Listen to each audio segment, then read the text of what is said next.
Hello, Yummers! Bay day today! So, nagpunta kaming Kings Road Vet Care sa Vermosa para magpa-grooming si Bay. We paid 550 pesos for the grooming. And while waiting, nagpunta muna kami sa Landers para konting grocery lang. And then, naglandian lang ng konti. Tapos, nag-text na ready na daw si Bailey for pick-up. Ang cute, meron sila ditong cafe, Mamonday. Ito yung menu nila for pets. Yan. So, nag-order si Bailey ng bublalo.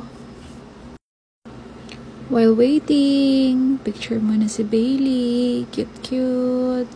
Yan kami.